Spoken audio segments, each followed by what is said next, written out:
Når man er i et laboratorium, er det vigtigt, at man har sikkerheden i top. Her kan I se, at vi har brugt handsker, briller og en kittel. Her er vores materialeliste, så vist som et billede.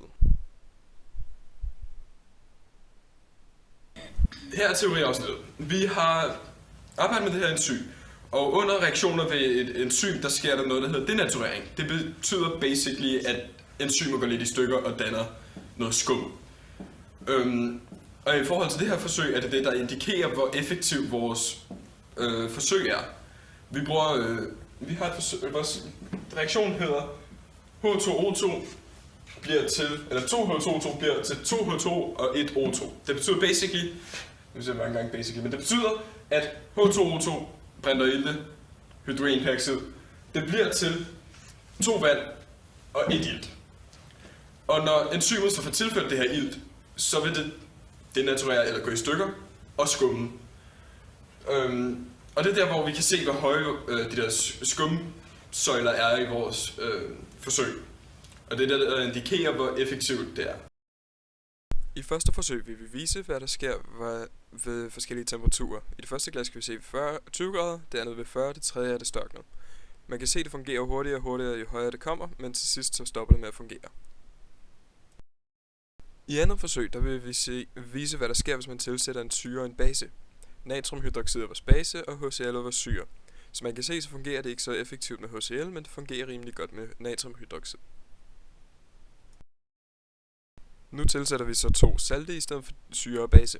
Det ene salt er kobbersulfat, og det andet er zinksulfat. Kobbersulfat fungerer sådan, at kobberet går ind i stedet for den jernkerne, der er i et enzym. Så går den ind og er i stedet for den her kerne og fungerer mere effektivt end jernet til at optage alt oxygenen rundt om molekylet. Og på den måde fungerer processen hurtigere.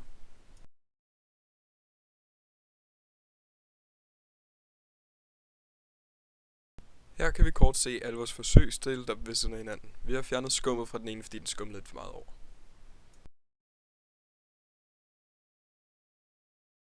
Her er vores sidste forsøg. Det er bare for at vise, hvad der sker, hvis man tager dem til ekstremerne, i gåseøjne selvfølgelig.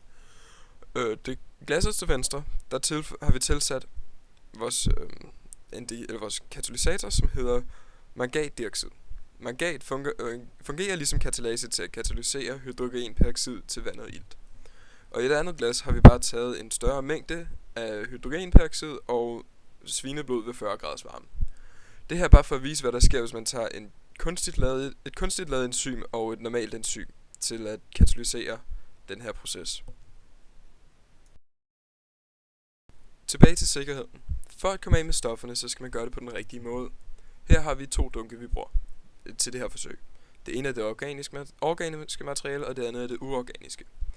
I det uorganiske, der putter vi det forsøg, vi brugte mangatdioxid til. I det organiske, der putter vi bare alt andet, fordi det har indeholdt blod og andre organiske stoffer.